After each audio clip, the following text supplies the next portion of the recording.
Thank you very much, viewers across the continent of Africa and those watching us internationally, wherever you are. Good morning, good afternoon, good night, good midnight, and those who are enjoying waking up to football news. Good morning. Thank you very much, viewers. It is exactly afternoon in Kenya and morning in London. And thank you very much, my panel, Miriam Ogutu, and thank you the same to Wanda. Good afternoon in Nairobi. Good afternoon, Dr. Matsanga. Good afternoon, Miriam. It's my pleasure to be on this platform. Thank you. Thank you very much, Dr. Ellis Wanda and Miriam Ogutu, our senior presenter and anchor. Thank you very much for all this. Now, Matsanga's trend, global trend, we intend to look at one factor only and finish. Marginalization of Africa in all faculties on planet Earth. Have we been marginalized? Let's begin there. Miriam, what do you think about us? When we go to the world stage, we look back, we have a population of almost 1 billion people, 1 point something, but we have almost things equivalent to one country. Look at a country like France. It sends a team. Africa, an entire continent, sends 6 teams. Europe has sent like 7 teams in Europe. A small continent with 7 teams, not because we are not able, but because of the decisions that are being made by international agencies. We give, Africa gives 3/4 of what people want us to give, especially on the question, the people, when you want us at the UN, we have the largest number. If you want us at any of the places that you need us, we can give you support. But is this support reciprocated by any other continents? This is the matter that we want to discuss. We go to the United Nations Security Council. Are we well represented? The answer is no. We go to the United Nations World Health Organization. Are we represented? The answer is no. FAO, the answer is no. And yet, when we talk about FAO, Food Agriculture Organization, it is Africa which talks about where hunger strikes most. So, even in this body, we are not represented fully. We have no voice to say this year's money for food must go to Africa. Now, come to all peacekeeping forces. It is Africa used to carry troops, to take them to go and do the peacekeeping forces. Kenyans have been there, Nigerians have been there, Ghanaians have been there, Zimbabweans have been there, Egyptians have been there. We are used, but we are not equal. We have been marginalized. How long will this marginalization go? When you come to taxes, collection of taxes, we have a problem as Africans. Our taxes are collected, are different. The type of taxation we pay is quite different from the type of energy that we put into the world economy. All the good exports, the fresh mangoes, the fresh onions, the fresh fruits, the good meat that comes from the continent of Africa, all goes into, but is taxed differently. Goods from Africa are taxed differently in the regime. The reform of the United Nations Security Council, General Assembly, and the United Nations Security Council in particular, with a view of having Africa on the United Nations Security Council. That one, nobody wants to talk about. There is a recalibration of voting rights and decision-making process in IMF. Miriam, that one not, why is it that IMF is the one that decides how much they will give you, and yet you are the one borrowing? These are some of the World Bank decides which project it can fund, but not the one you want. Isn't it time for us and Asia, Latin America, to find other means of how we can sustain our economies other than going to beg for IMF? And then it says, before I give you the money, I want you to remove your shirt and walk naked in the streets of Nairobi. Then I will come and give you the money. I want you to reduce the number of workers in the ministry, in the president's office. So I want you to reduce the number of policemen. I want you to retrench the number of army. I want you to retrench the number of prison warders.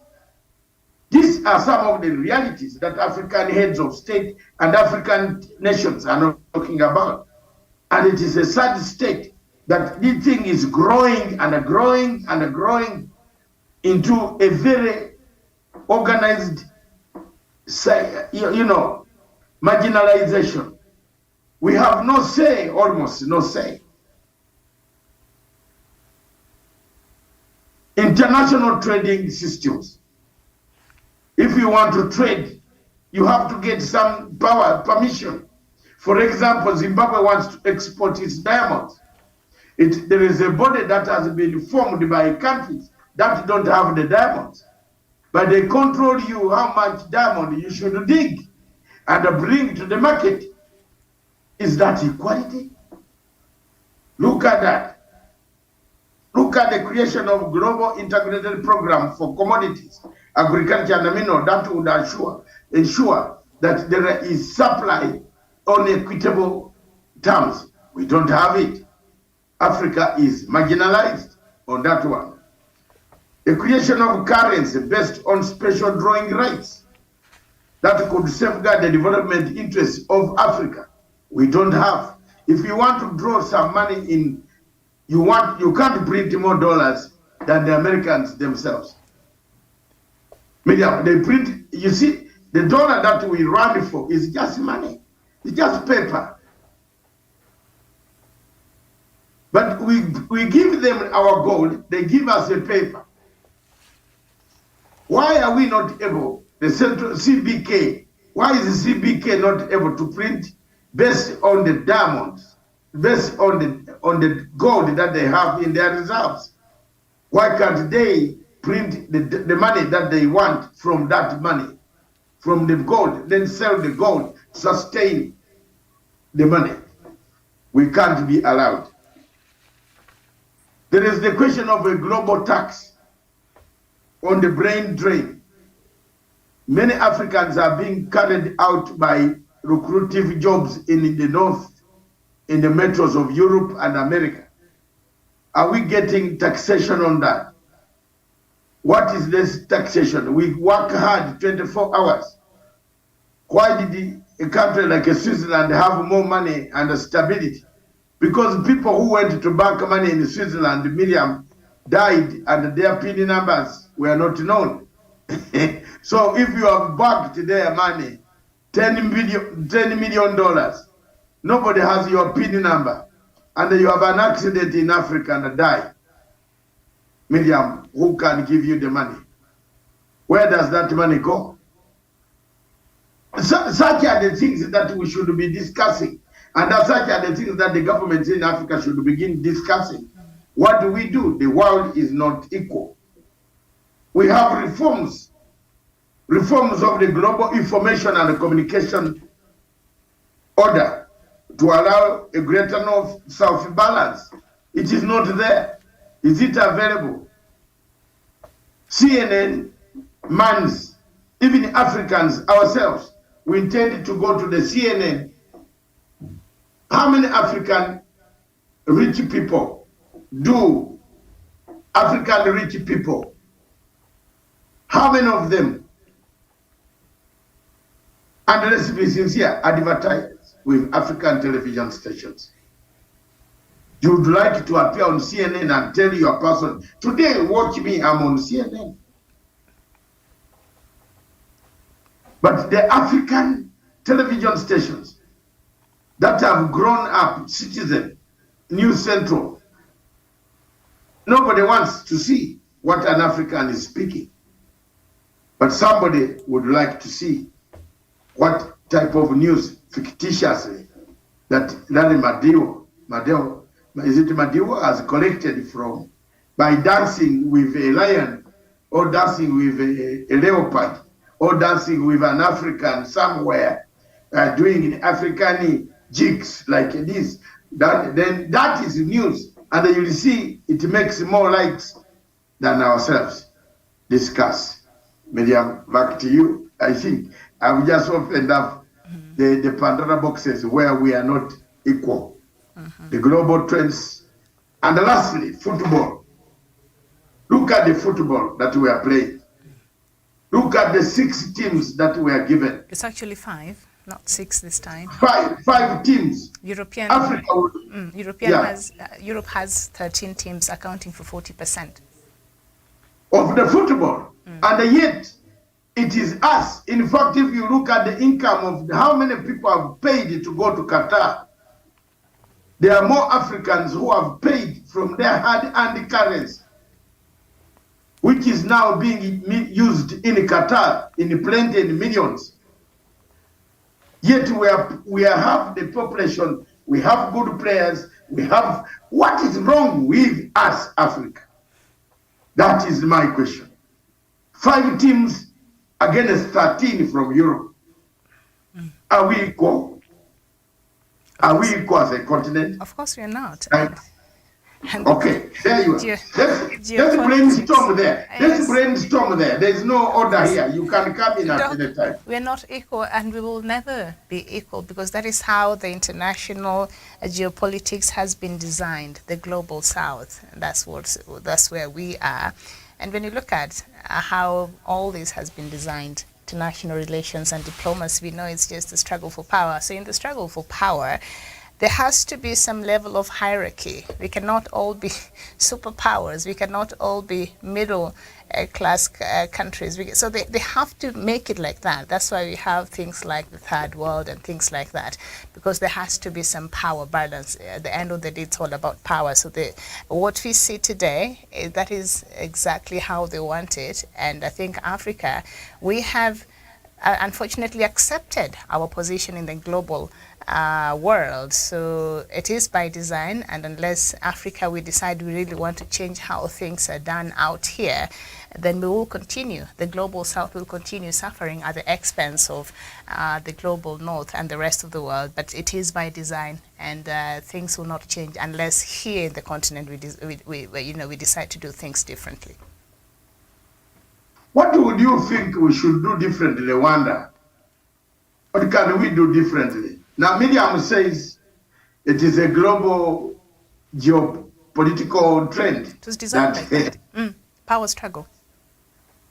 A power struggle, and yes. Hierarchy.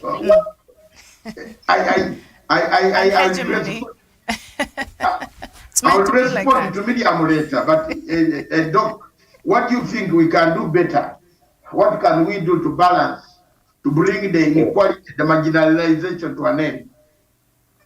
In fact, just to point out before I chip in that one, it is so sad that this tournament that is going on in Qatar, that is the World Cup, it started in 1930, from 1930, but Africa has only hosted it once.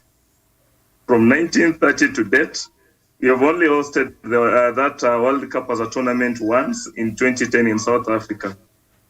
Now, getting into the question itself, what can we do? It is true, it is a problem that we have been facing. And this problem came in during the era of, the era of colonization in Africa. That is a period when the white man introduced the racial superiority. Then in his order of racial superiority, he decided to paint Africans as the least in terms of superiority. then the problem kept on, or we are still in the same mud. Credit to, I don't know if I should use the word credit to, or if I should use the word wutu, that our leaders are now the one that are being used to propel these wheels. That we have a certain crop of leaders, or we have African leaders who cares not if the order of superiority still stands in the favor of the white man, but they only care, what they care about is if they can sign an agreement the same way our ancestors did, that they can, for as long as the agreement favors them, then they are good to go. They don't care what happens with the subjects they are leading. And it's the same problem why they will get the funds.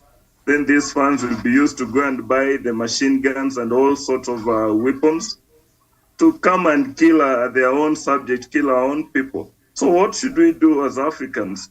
Then stand tall and tell our leaders that we are not ready to, we can't keep up with the order of racial superiority.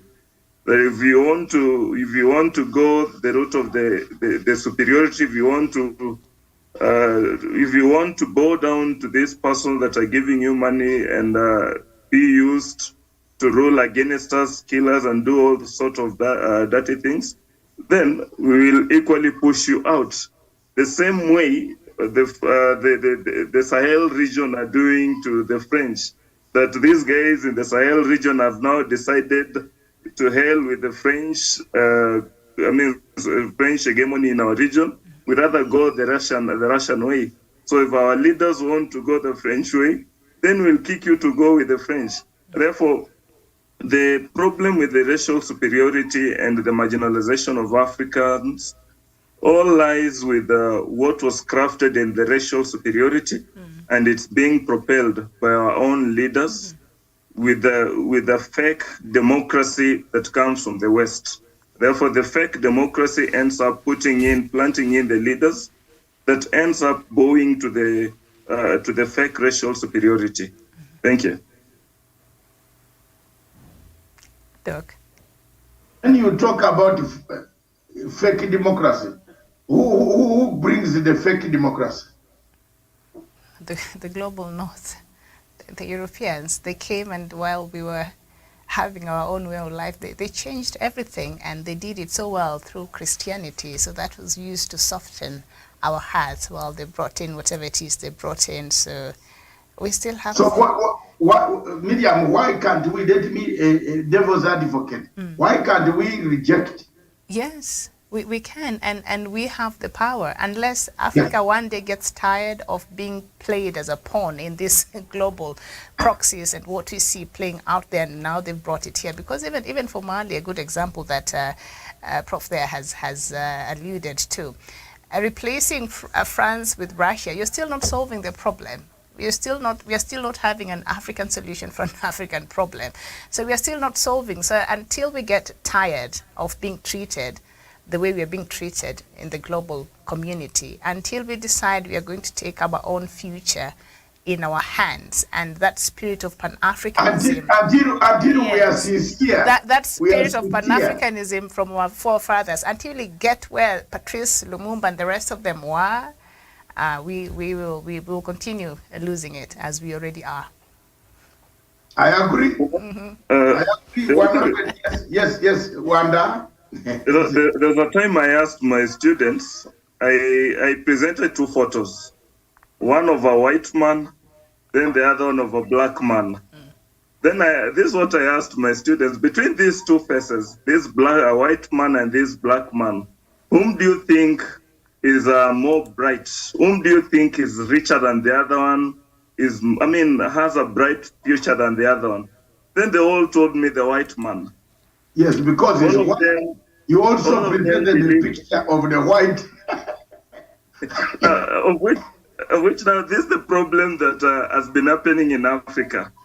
That there is this mythological theory that paints Africa as backward.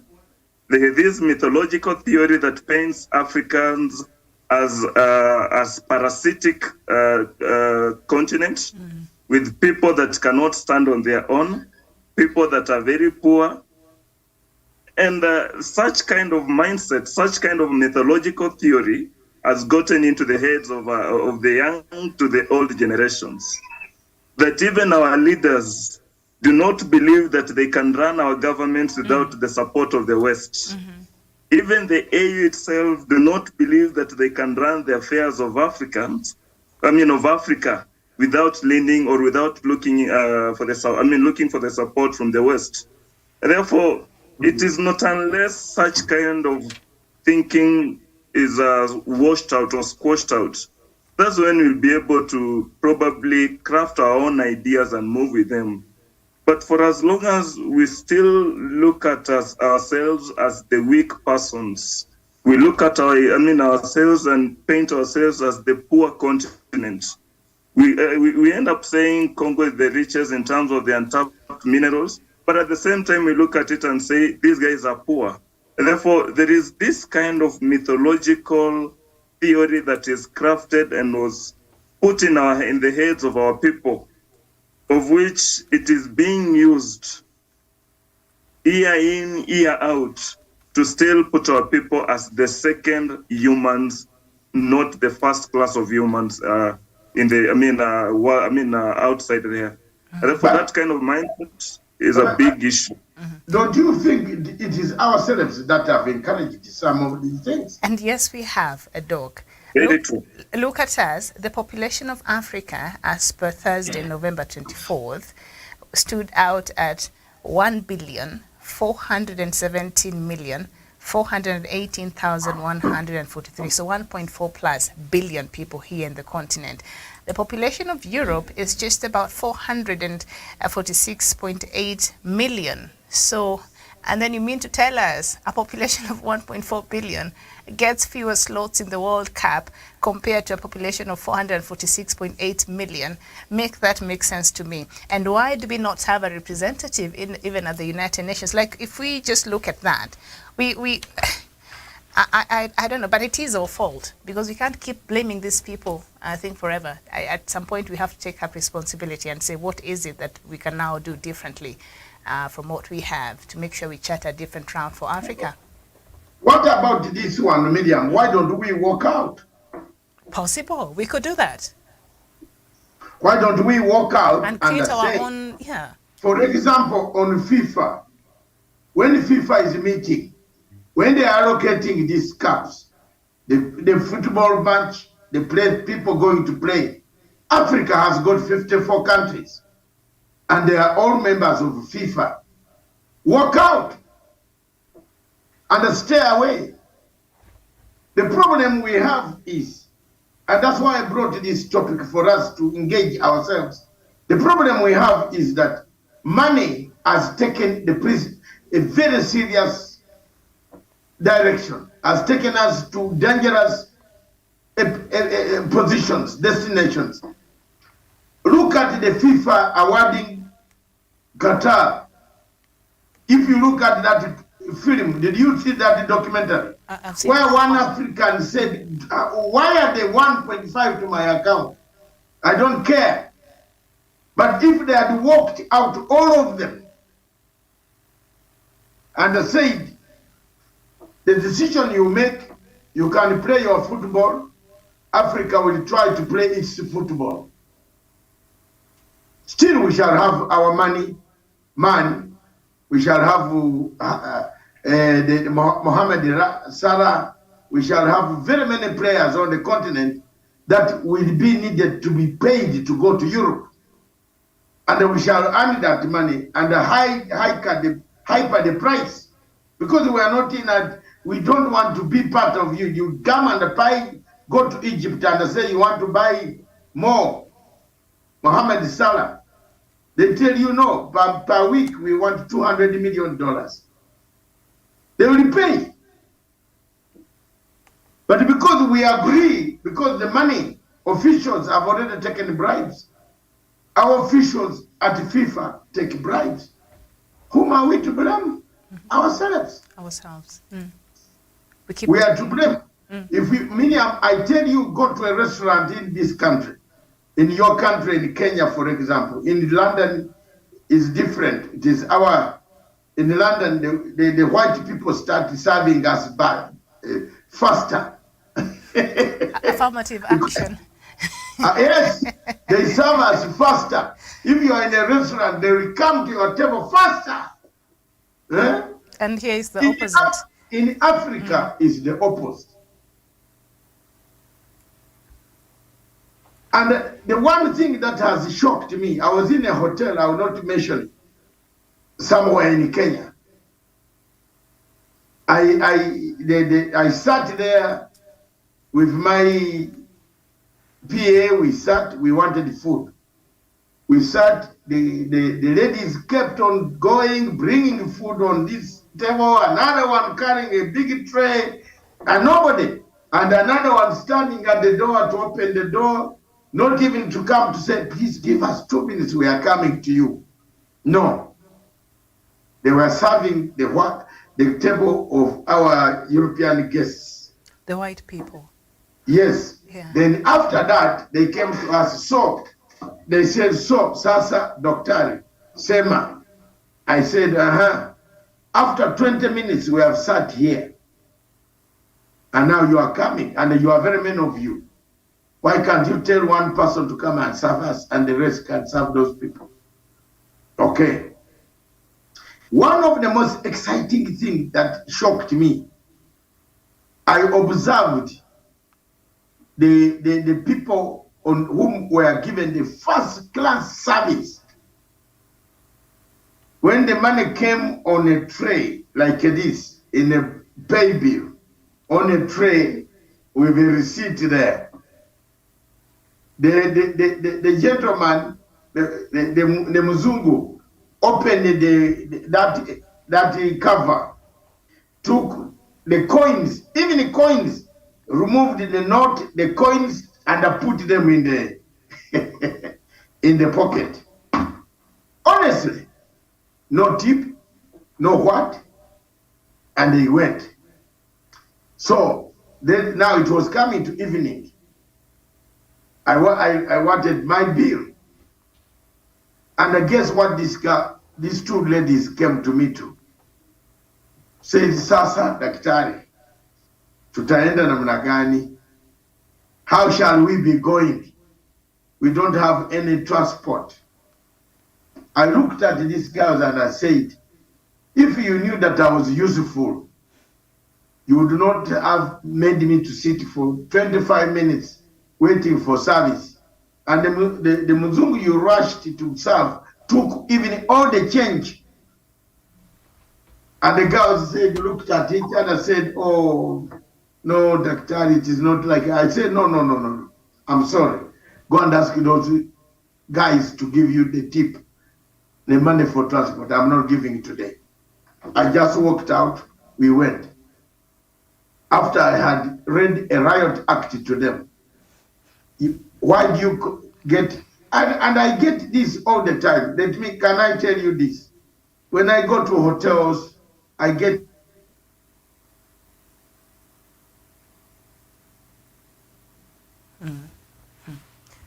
Apologize for that. Doc is experiencing some connection difficulties this afternoon. I don't know whether to wait or we just end. All right. Well, Prof, if you'd like to add something as we wait to see if Doc's connection will stabilize. Very interesting conversation there and examples Doc has been giving. But as much as we want to sit here and complain of how we've been marginalized as far as this global politics or global things are concerned, we have ourselves to blame. We set ourselves up for this. Of course, we already set up by the colonialists, but we continued this trend, as you already said there earlier. Yeah, in fact, when I listen to Doctor's sad story, it still pains of an African who's someone or who was at some point been brainwashed by being told a white man is more superior than a black person.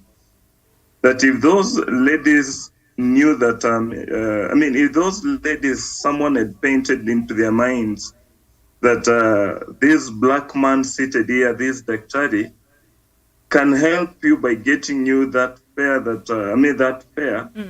then they could not have rushed to this white man. Instead, they could have either treated both the two equally, or they could have wanted to go and serve a doc. But because someone brainwashed them by painting the racial superiority in them and tell them that a white man is more superior, a white man is more rich, is richer than this black person, then on that alone, they decided to ignore Doc, then went for the white man.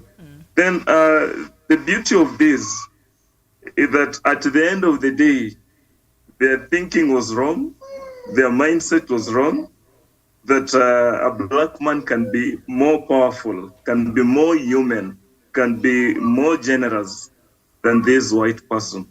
Therefore, if that story can get to so many people, if those ladies told that story to so many people, then probably the story or the narrative can in one way or the other change.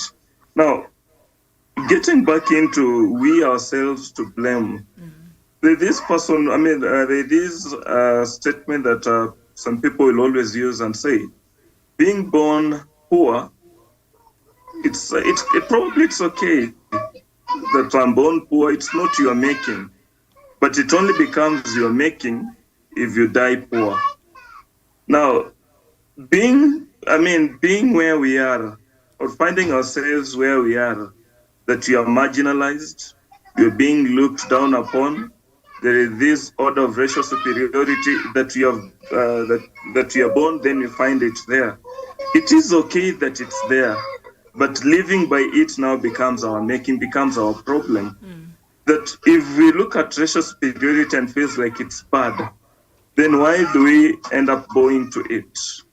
If we look at ourselves, then we feel like someone is painting us as backward, someone is painting us as uncivilized, then why do we end up buying into such narratives? So therefore, it becomes our making when we end up promoting this. It becomes our making when we end up crying about it, then do nothing about it. Therefore, I wish that we as Africans stop crying about this, then look at it as something bad, then start charting solutions, then practice what we feel like these are ways out. But if we still look at it and realize that it's bad, that we are not represented in we are not well represented in such tournaments like the World Cup, but instead of charting a way out, then we start looking at our own sons and daughters, then we find a way out of changing their citizenship so that they go outside there and further promote this kind of the thinking. Like the other day, I saw when Cameroon was playing Switzerland, we had this striker from Switzerland who is actually a Cameroonian. And indeed, he scored the only lone goal that made the difference.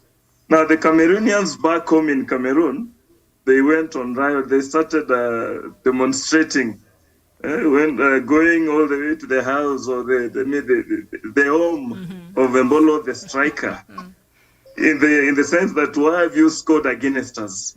Therefore, we are the ones we are the one promoting the problem that was one crafted.